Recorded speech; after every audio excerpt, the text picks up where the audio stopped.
Reality Al Mahdi, this channel is spreads light. Enjoy the blessed words of the well-guided Imam here on Reality Al Mahdi.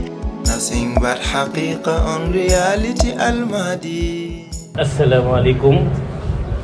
Assalamu alaikum, dear viewers. Today we are very delighted to have our guest in the Great Interview 2023. The Great Interview is receiving a great man,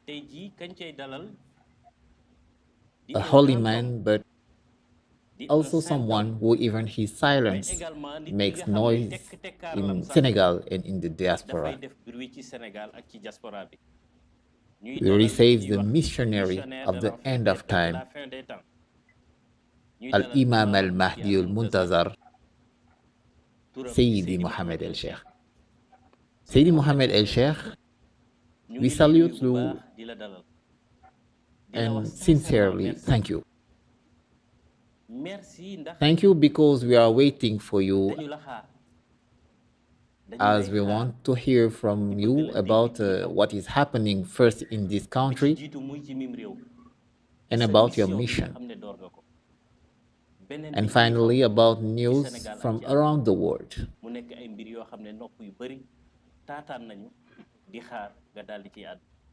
We will now give you the floor. Bismillahir Rahmanir Rahim. Alhamdulillahi Rabbil Alameen.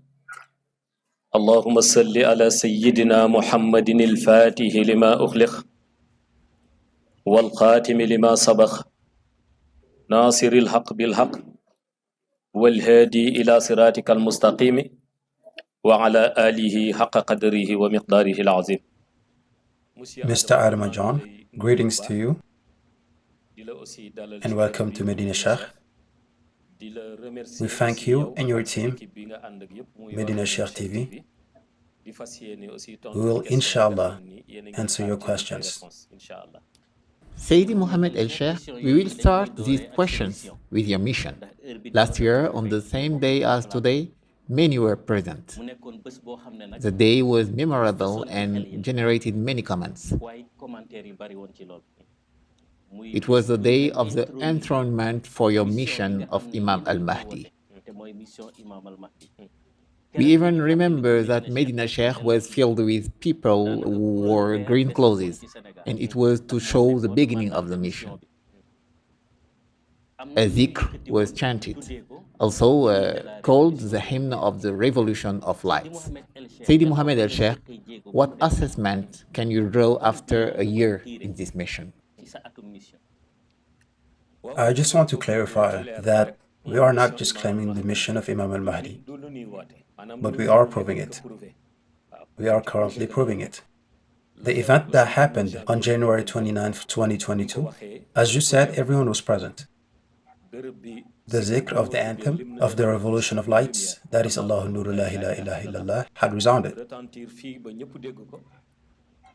This day was the debut of our mission. Shifting our focus to the present day, we are now a year into this mission. As for the evaluation, I think it's not for me to do it.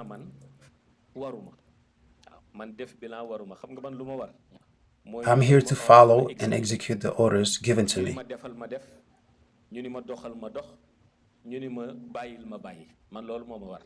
Now the person who entrusted me with this mission is Mawlaya Ahmed Tijani.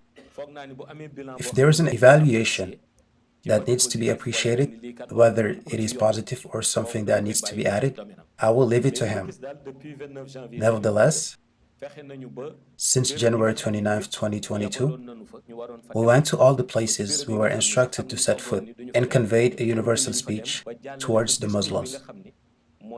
A message that perfect one's life.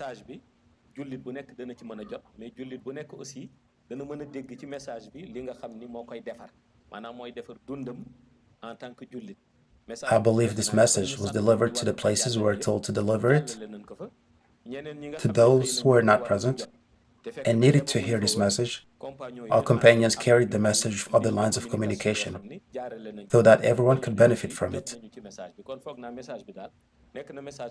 I think since the enthronement, the universal speech has been clear and people benefited from it. And did this speech has an impact? Yes, of course, it had an impact. As I said in the beginning, the mission of Imam Al Mahdi is proven, because when you prove, it causes an impact. People can feel this effect. The light they felt is what made them travel from their country to join us, and for others, they communicated with people who are known as our companions. In this regard, you have accustomed us to challenges. According to your teachings, this mission is not limited to Senegal. And based on the Gregorian calendar, you are now 40 years old as a prophet when he started his mission.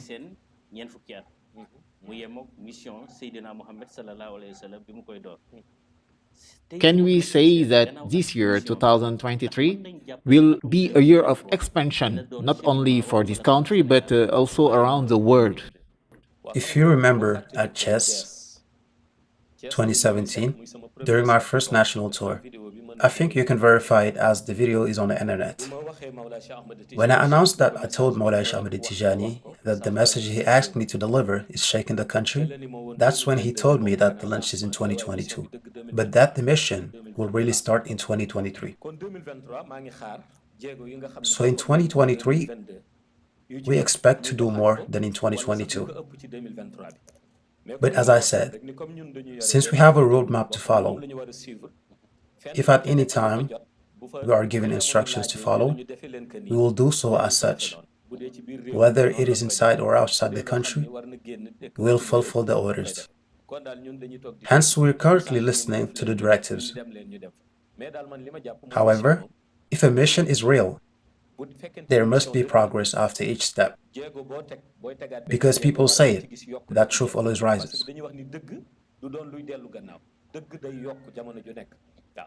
Now, since the mission has started, we have passed 2022. We expect 2023 to be an even bigger year. Now, all that, we have given our ear to Mawlaya Ahmed Tijani. On that, a lot of people say your strategy consists on hiding things while working behind the scenes. Can you tell us more about that? If people say I'm hiding things, I think it's because they want to tease me. Because my reputation in this country is that I reveal in public everything people hide. This is what people say about me. So if they say I'm hiding things and that I have something up my sleeves, this is just part of the instructions given to us by Mawlaya Ahmed Tijani.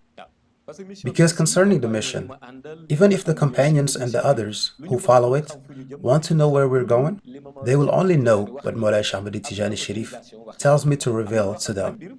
There are also things that are his domain.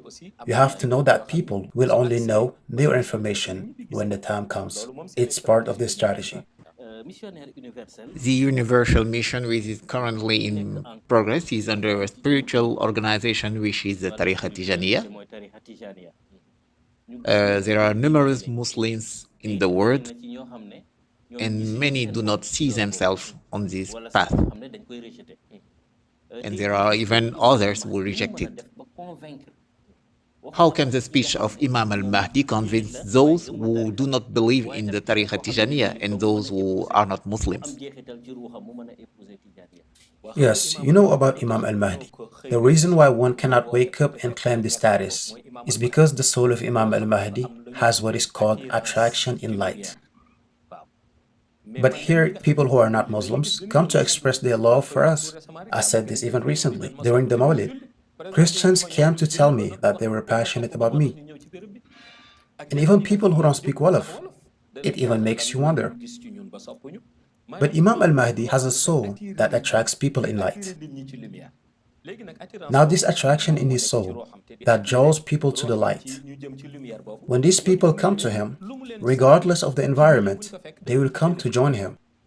This is why people who will join him, even if they have rejected the Tariqa Tijaniyya in advance, saying that it is bid'ah, or simply because they don't want to be part of it, after meeting him, they will adhere to the Tariqa Tijaniyya and perform the zikr of Salatul Fatiha. They will do it because they realized that in fact, they were living in ignorance. And it was after meeting Imam Al Mahdi that everything was clarified for them. Now how he will convince them? That Allah has placed it inside his soul. Because Allah always organizes the soul of a missionary in such a way that no one can claim a mission without being the actual missionary.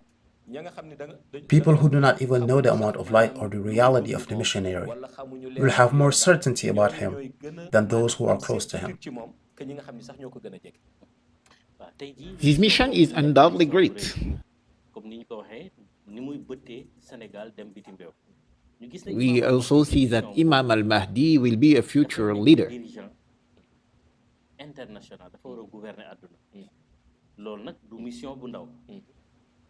Today, we cannot speak of a leader in Islam without speaking of Mecca and Medina.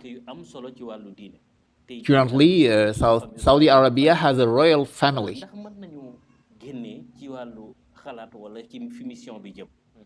Can we say that Imam Al Mahdi will lead this country before leading the world? You know, I have long said through my talks that if someone says they will rule the world without leading their country, I said I wouldn't believe it. And as the old saying goes, charity begins at home. The problem is not a Saudi Arabia, Pakistan, or Indonesia problem. The problem is the holy places of Islam. Saudi Arabia, with its name, has only one thing that is important, and that's the Kaaba, a holy place of Islam, same as Medina and Masjid al-Aqsa of Israel. These are the places that interest Imam Al Mahdi, but not the country as such and its functioning. Saudi Arabia is a country like all countries. They have their football team. But what interests us in Mecca is the Kaaba, Masjid al-Haram. What interests us in Medina is Masjid al-Rasul. What interests us in Israel is Masjid al-Aqsa. These are the places that Imam al-Mahdi was asked to make his priorities. But Imam al-Mahdi was not told to make Jeddah or Riyadh his priorities. That's why you hear a lot of people speak about the mission and the monarchy. Imam al-Mahdi is not worried about the monarchy. He is controlling the light of the Kaaba, the light of Masjid al-Rasul in Medina, and the light of Masjid al-Aqsa in Jerusalem. Now concerning the country he's from, if he does not put in place solid foundations that will allow him to be listened to, then if he says he will lead the world, that should come as a surprise. That's why in his beginnings, he will start in his country before conquering the world, under the directives of Mawlaya Shaykh Tijani Sharif. What means will he use to achieve this? Because we live in a complex world. You know, if you speak about Senegal as a complex country, it's because we are Senegalese and we know our country. But there are other countries that have this complexity. But as I said before, this mission has two phases. There's a political domain, which is managed by people, and a spiritual domain managed by Imam Al Mahdi. Now, Imam Al Mahdi with his organizations cannot suddenly reveal his plans. There are things he must reveal when the time comes, and things he must keep to himself. We are going to stay here for a bit because you mentioned the holy places of Islam, in particular Mecca and Medina. But between Israel and Palestine, there is Masjid al-Aqsa. They are waiting for someone to free them because of the oppression they are suffering. Even in the latest attacks, according to the videos, they said they were waiting for Imam Al Mahdi. Among other similar countries like Indonesia, we are also witnessing persecutions against Muslims. What message is Imam Al Mahdi sending them? About Israel, or Masjid al-Aqsa, the third holiest site in Islam, on the side of the Jews, They are not waiting for Imam Al Mahdi. They are waiting to denigrate him and elevate their Messiah. They have their own Messiah. When you consult the Holy History, you realize that this Messiah will actually be Dajjal. So they aren't waiting for his message. And this is in fact taking shape in Israel, because people like Benjamin Netanyahu, before he was out of the picture, but after they won the legislative elections and had the majority in the Knesset, he returned and is now the prime minister.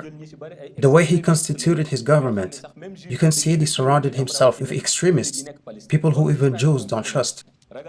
I don't know who didn't start their mission, but Israel started, as it is taking shape with their organization and especially after the attack which recently happened in Jordan. Hence they started to prepare so that when Masih Dajjal arrives, his reign will be more pleasant. Now this message is for the Muslim community. What we have to say to Muslims is that Allah subhanahu wa ta'ala never promised a thing that failed at the last minute. This never happened. Since the Prophet ﷺ was the voice of God, as Allah stated this in the Quran, وَمَا يَنْتِهُ عَنِ الْهَوَىٰ إِنْ هُوَ إِلَّا وَحْيٌ يُوحَىٰ. The Prophet predicted the following, and the Quran confirmed it. Those who will inherit the land will be holy worshippers with an unwavering faith, led by Imam Al Mahdi. As Imam Al Mahdi will have trained these people until they can lead and govern.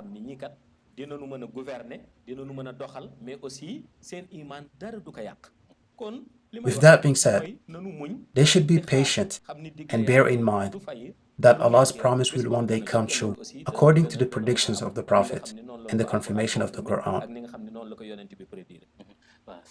Seydi Mouhamed El Cheikh, we are going to move back to our country since charity begins at home. A little later, we will come back to the news of Israel. Currently, Senegal is dominated by a lot of news.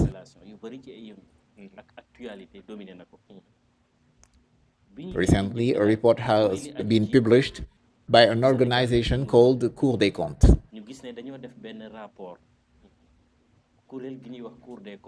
According to this report, many ministries and departments were pinned for a sum of 1 trillion during the period of COVID. This fund was, of course, the management of COVID. When this report came out, the Senegalese were surprised because many measures were taken during this period.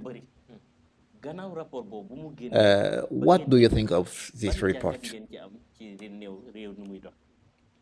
I can say that it's really rare for me to listen to reports and debates on television. The reason is, Mawlaya Ahmed Tijani always informs me of the information that I'm supposed to know. Hence, I don't need to listen to politicians or sit in front of the television to receive information. Now, as for the reports, it's been confirmed that at least 6 billion have been embezzled. First and foremost, they should tell the Senegalese how many millions is 1 billion. Also tell them 1 million is how many 10,000 bills. 1 bill of 10,000s is how many thousand bills. I think if one minimizes 6 billion, the Senegalese will feel the lack of respect and will come together to display their outrage. With that being said, people are pinned because here we operate a two-tiered justice system. On the one hand, we have people who can take any money, do whatever they want, and no one will say a word. On the other hand, we have people, as soon as they touch a penny, they risk 2 years in prison. Until we solve this problem, publishing reports on money stolen by so-and-so, for me, is just to distract us. But until we solve this problem, people will continue to embezzle money in this country. Those concerned will continue to do whatever they want, circulate freely, and no one will say a word to them. Can you give us a solution to solve this problem? The solution is to have the right people in the right place. As a person, if you are given a position, don't think about cheating people. You must keep in mind that this responsibility will be the first thing that will be asked of you when you enter your grave. You see, justice is something sensitive, and we have to be careful. When Allah says, أَلَيْسَ اللَّهُ بِأَحْكَمِ حَاكِمِينَ, am I not the best of judges? Therefore, Allah knows that justice must be improved. Judges also have to be chosen. Since Allah knows that He judges with righteousness, He asked if He was not the best of judges. For me, judges should refer to the verse أَلَيْسَ اللَّهُ بِأَحْكَمِ حَاكِمِينَ whenever they have to judge people. And also, they have to keep in mind that a day will come and Allah will judge them in turn. Moving along, another misfortune that Senegalese have witnessed are the accidents. 60 people lost their lives in two recent accidents, and one happened in Sikilo and the other one in Sakal. From January until now, there have been also other accidents. According to calculations, a minimum of 100 people died from a car crash. It's true that you have given prayers to prevent this, but it still happened.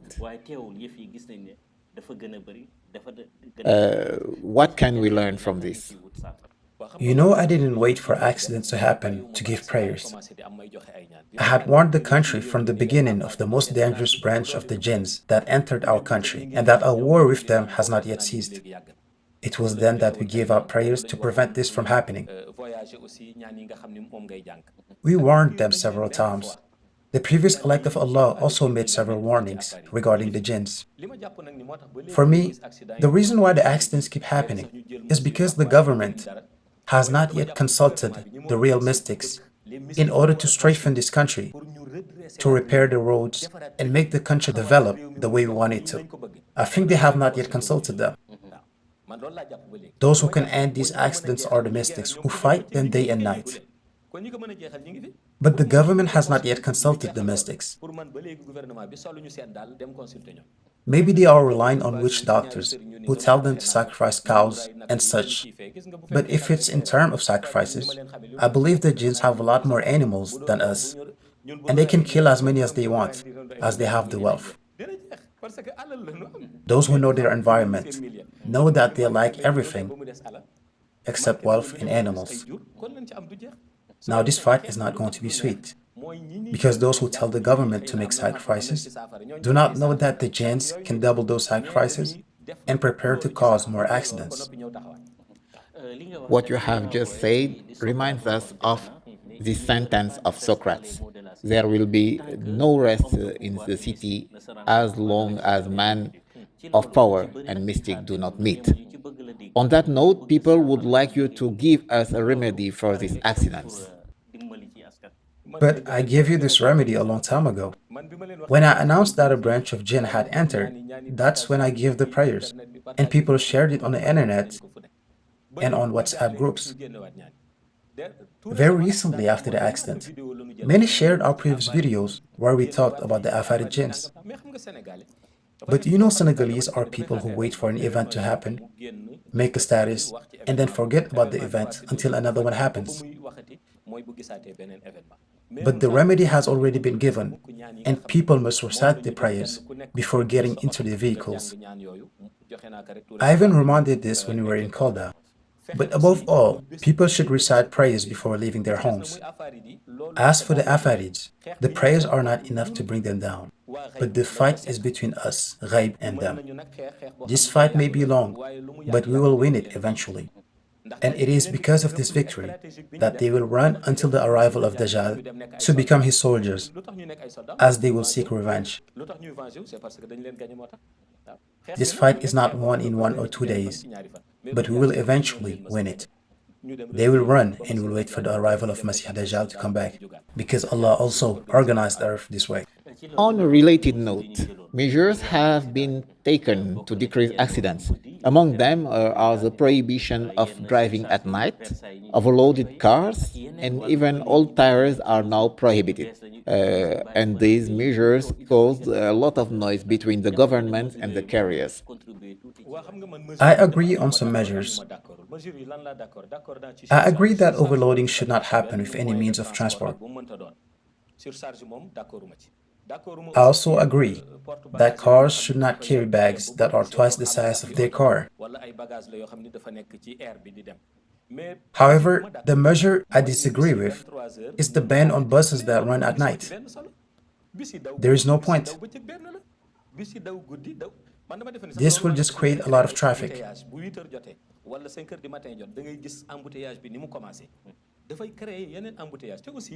And also, we pray for Senegal to be a developed country. And the developed countries do not prohibit cars from driving at night. Nevertheless, this measure will not continue. In a few months, with the approach of events like the Mawlid, the buses will run at night. Because if they don't run at night, people will not attend Mawlid. Now, if the person who organizes the Magal asks permission for the buses to run at night, those who organize the Mawlid ask for this permission, the people who organize the Ziyarah also ask for this permission, then the buses will freely continue to drive at night.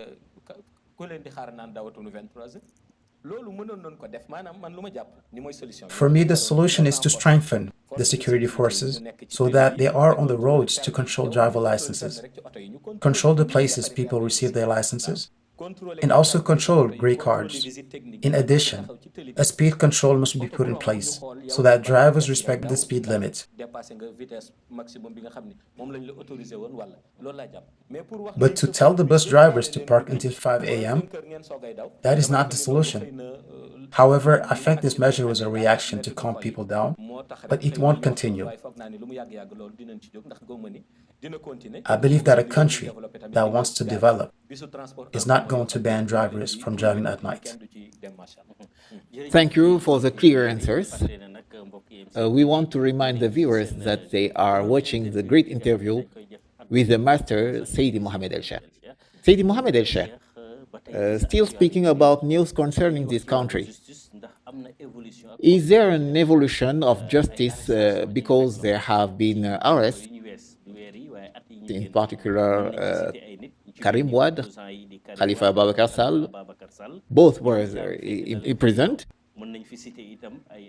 We can also cite activists such as Boubacar Seye, journalist, Pape Alé Niang. The way Ousmane Sonko is treated is also talked about. Today, what's your point of view on justice in Senegal? I cannot blame justice because the judiciary says that justice is independent. I cannot blame the judges or the magistrates. What I can do is to comment on the way this country is run. And I already told you about this remark. If you're at the head of the country, you must know that it is Allah who gives power. Don't listen to an advisor who tells you that this opponent will win if he stands for election. Accept that Allah gave you this power, and at any time He can withdraw it. Everyone must be judged as a simple citizen. Whether it's a minister, party leader, or any other officials, everyone should be judged the same way. This justice also must not be a two-tiered justice, as I said earlier. Judge someone with a sentence while the other does even worse and he is not judged in the same way. Or even now, it's no longer a question of justice, but it's a liquidation. I don't like this politician, he shouldn't participate in the elections. I have to put him in prison. That is not how you run a country. Now, about my point of view of justice today, I cannot judge them. because I wasn't present when they were assigned the files. I don't know in what terms they were told to judge these files, hence all I can do is observe. Now, from what I have observed, this country operates on the basis of a two-tier judicial system. In a year, the presidential elections will take place. In Senegal, the people are aware of its importance, but today there is total uncertainty in the minds of Senegalese because no one knows who the real candidates will be. This is due to the fact that some candidates have been arrested before, others are on the verge of being incriminated, and even the current president is not supposed to stand for elections according to the interpretations of the constitutional texts. The question is how can we put in place articles that can avoid this confusion? For this to happen, we need to display the Constitution and read the articles out loud one by one, so that people know what the article says and we can in turn vote for a referendum. But as you just said, we are going towards the 2024 elections, if it even takes place, because this is another question, as there are political games in it that they don't tell you. But for now, you can assume that there will be an election in 2024. However, to organize an election with still unknown candidates would be catastrophic. For me to make democracy live in Senegal, the leaders of the country should pass a communication or even organize a national dialogue to allow the candidates to stand for the upcoming elections. They also shouldn't disqualify a candidate just because they have a pending file. Everyone should participate, and Senegalese have the right to vote for any candidate they feel is right for them. It's easy. If we're really a democratic country, all candidates must participate without exception. Now after, if a candidate is elected, there are a lot of things to sort out, and we will eventually see if promises were kept. But I do not agree with creating means to exclude candidates. But all this too, there are people who say that this candidate wants to be part of it, but if justice spins him, he will not be able to participate. I think that if justice and their organization sit down to judge the candidates and sanction them before the elections occur, while still allowing them to participate, if they can do this, I think they can fix it in 1 or 2 days. But unfortunately, they are doing this to eliminate candidates.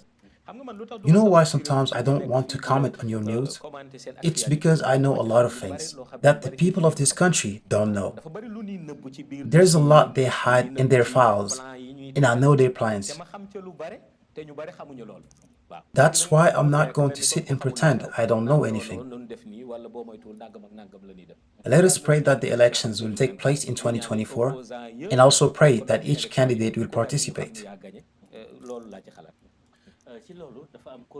Still on this topic, there are people who listen to you.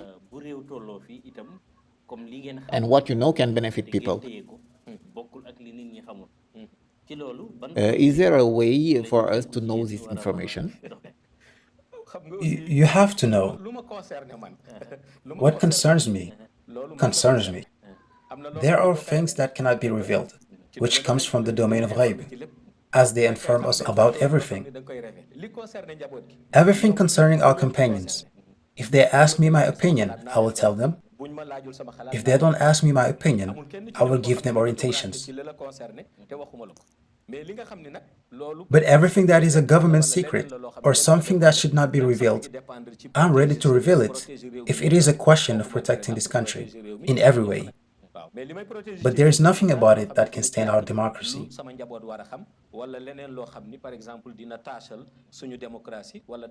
However, we know the games behind the scenes, as we know the people. To be clear, I don't listen to politicians because I know their intentions and the reason for their actions.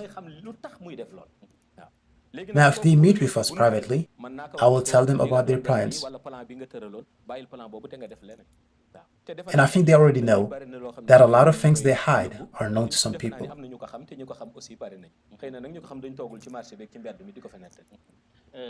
For people like me who are journalists, would it be possible to do an interview between us to discuss it? Yes, it can happen. But even if you bring thousands of journalists, I will only say what journalists need to know. I will only tell journalists what I'm authorized to reveal. I will never tell you something you are not supposed to know. That's how I am. That's why when I tell someone something, it's because he's supposed to know it. Thank you, Seydi Mouhamed El Cheikh. Moving along to our continent, Africa, regarding the violence happening in the Sahelian zone. Jihadists are attacking civilians, and this occurs very often, especially at a time when many countries want to share Africa. That's countries that have political interests, such as the United States and China. What can we do to stop these attacks? Because today the word jihadist touches a bit on religion. And also, how can Africa benefit its own people instead of benefiting others? Yes, today in Africa, the jihadists have started to weaken it. Maybe political games are also involved.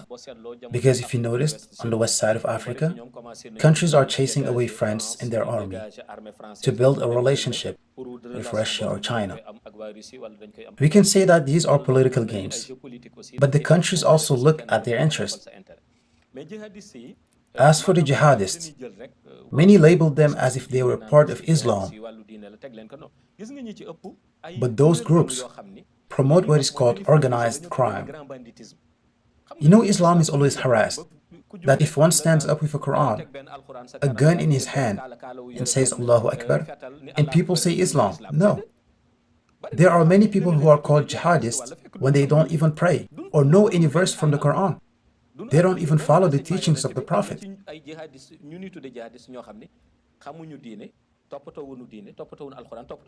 Yet when they go out to make propaganda videos, they shout Allahu Akbar with their flags written La ilaha illallah Muhammad Rasulullah. But there are even Mossad agents among the jihadists. There are people among the jihadists who are part of the Israeli Secret Service. There are people among the jihadists who are part of the CIA. And when people talk, they say they were infiltrated. Hence, we shouldn't see a jihadist and we let others label them as Islam. We must distinguish between those who speak for Islam and those who speak for their personal interests. But Islam is always attacked, that if one disguises as a Muslim and scream Allahu Akbar, people label it as Islam. It cannot continue. The people I see on the side of the Sahel are promoting organized crimes, as they go to villages to kidnap young girls and move to different countries to steal millions. That is not fighting for Islam or the Prophet. They even go so far as to enter mosques to blow it up and kill Muslims. Really, they need to stop labeling the jihadists and even their actions with Islam.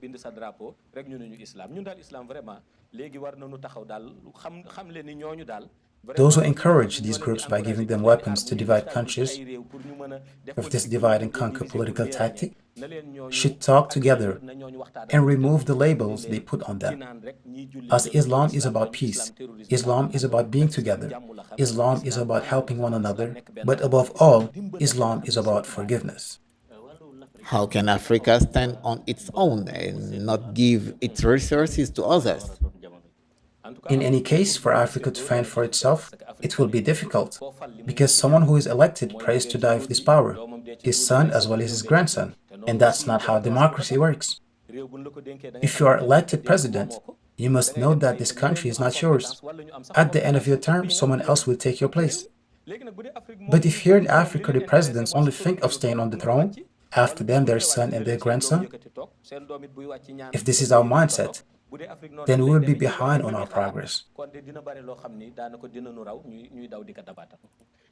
Does it mean that you approve of countries that make efforts to fend for themselves? For example, Mali?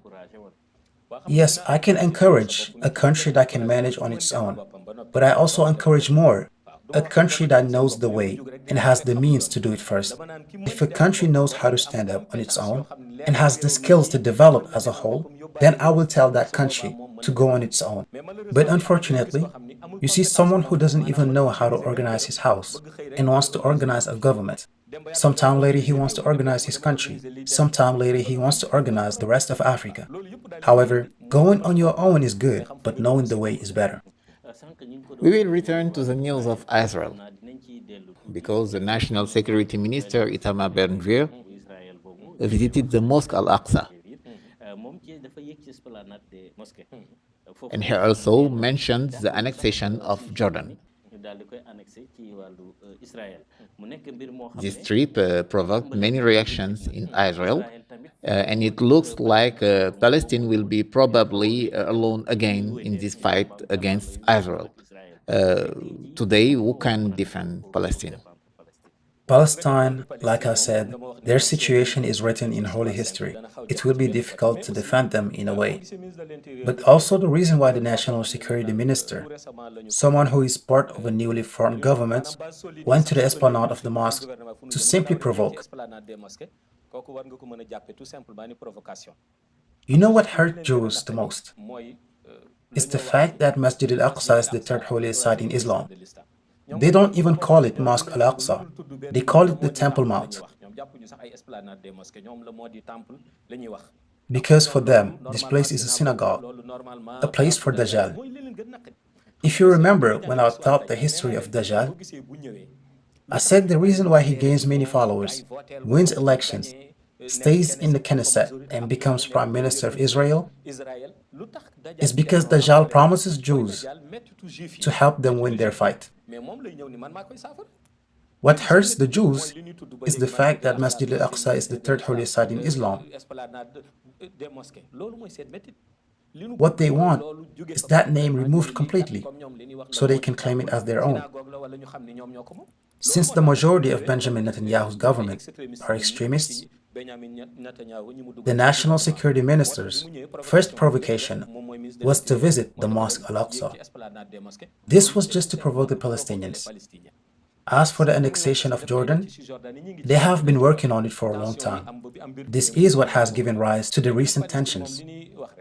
As for Palestine, their situation is part of holy history, and it will only end after the arrival of Isa ibn Maryam. The message we sent to them is to have patience as we will pray for them. Because if you consult the manual in Ghaib, you will know that God wants the conflict to be this way, and for it to end, Isa ibn Maryam has to come back. You mentioned an important character in your mission with Dajjal. Now that your mission has started, where is he now with his mission? Currently, I'm very focused on my mission, that I do not have the time to control his mission. Plus, everyone knows that the Afarid jinns are his soldiers. But I, personally, am focused on my mission. Because if today I tell you that Dajjal is at this stage, tomorrow I will tell you he is born already. Another day I will tell you he is at this place. Doing this would be like a farmer leaving his field to criticize someone else's field.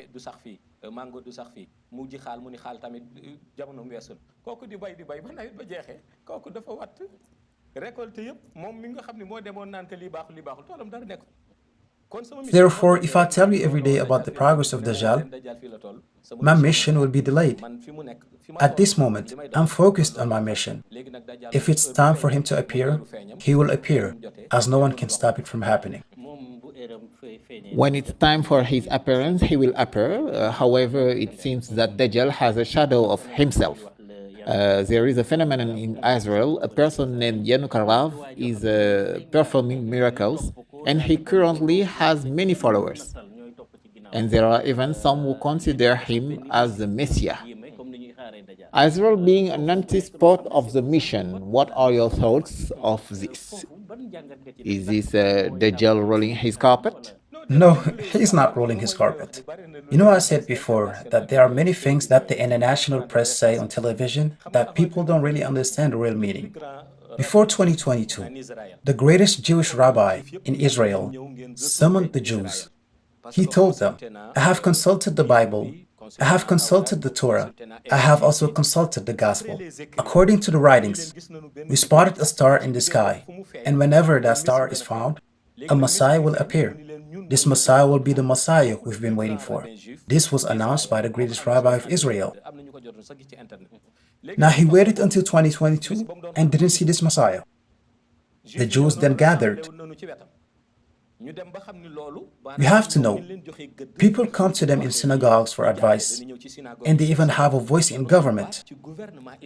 Even with this newly formed government, they have people representing them.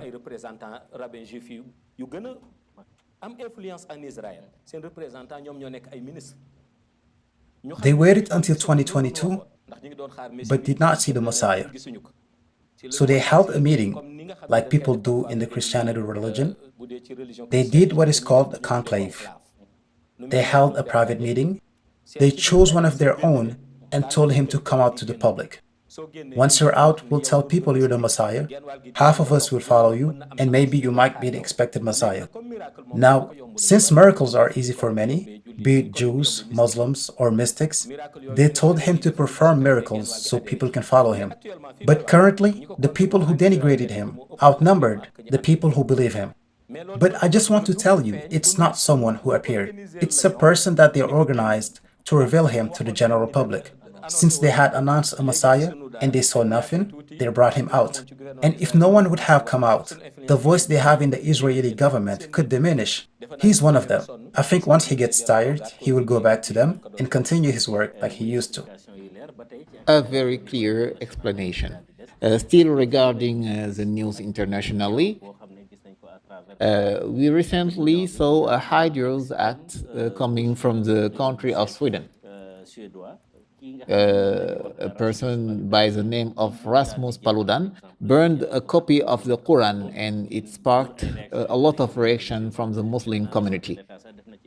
As a holder of the universal mission, what are your thoughts of this happening during your time? It seems that people now stay in their country to condemn acts. But the people who take the Quran to burn it, and then give a pretext to burn it, if we have to choose people who are crazy and must be traded, we must pick those who burn the Quran, because it doesn't make sense. The Quran is already in the chest of Muslims. It's inside their souls. The Quran is already in the atmosphere and everywhere. No one can turn off the light of the Quran. Burning a copy of the Quran is not going to diminish its power.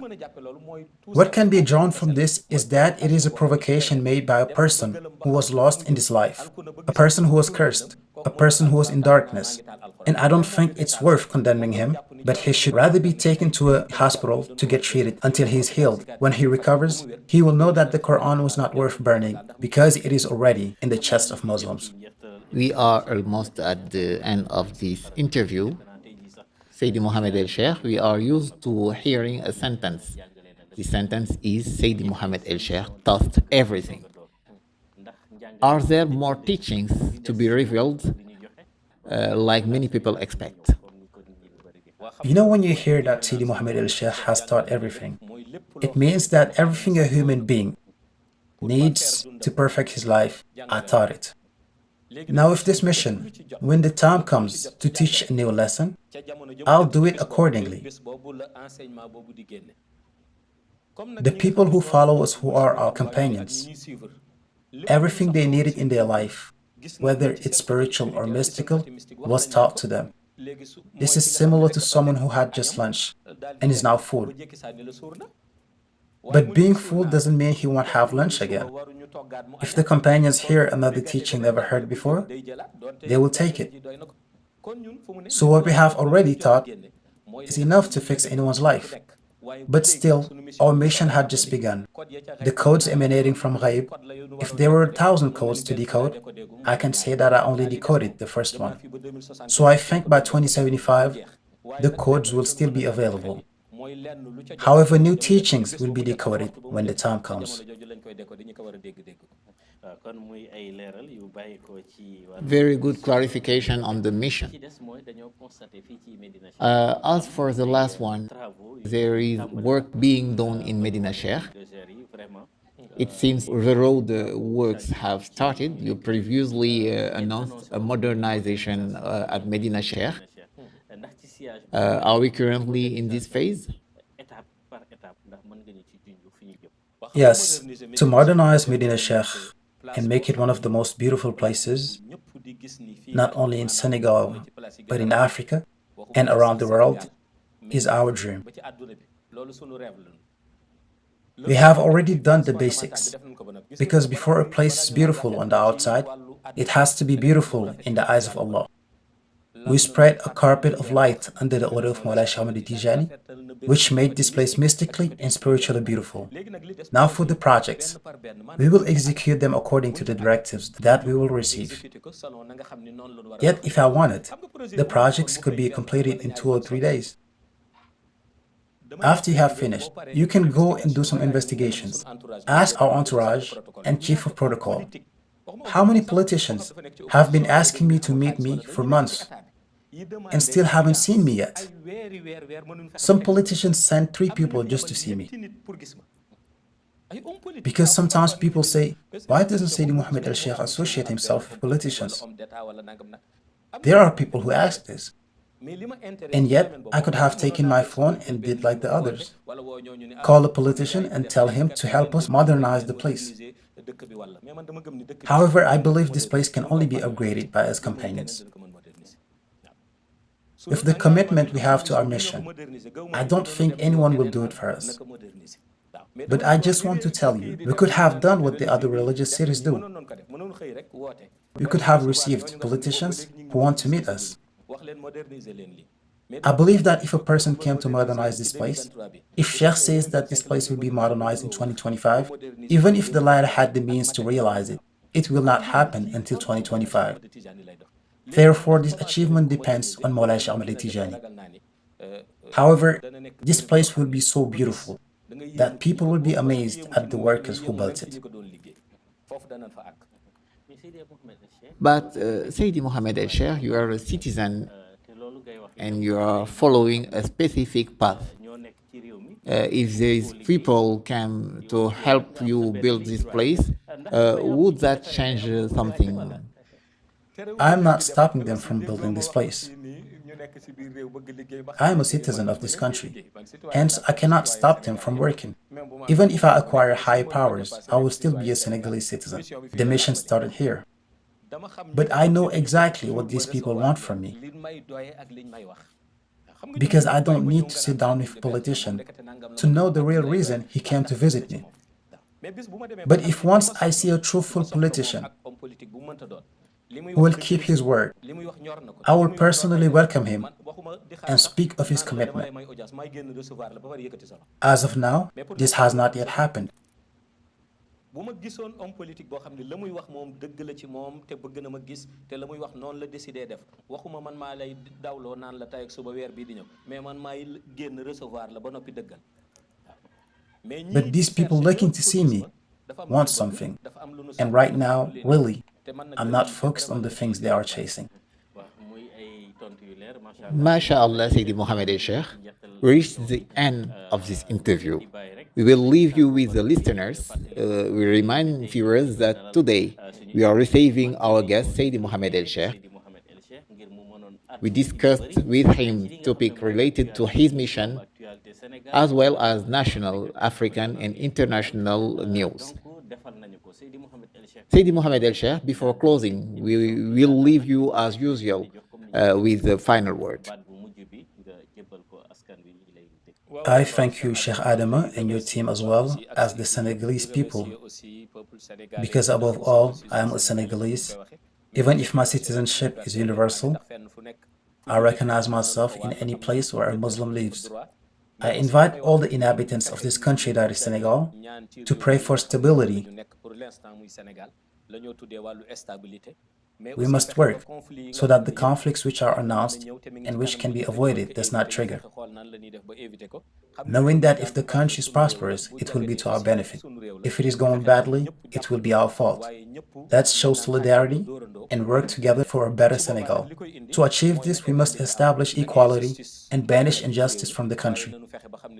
Being at the head of the state is only for a period of time. Once this period is over, the Lord will put someone else forward. Let's be open and let everyone have their place. If everyone proceeds in this way, we will have peace here below and in the hereafter. This is my message for Senegal. My message to the world: may Muslims be enduring and more determined in their religion. They should know that Allah never fails in His promises, and the Prophet had predicted that whatever the difficulties of this world, victory will be for the Muslims. Here is my advice to conclude. Dear viewers, we are coming to the end of this great 2023 interview. We will give you an appointment during future interviews. Prophecy, prophecy, his time has come, his time has arrived. The one Rasulullah has told us about this mission at the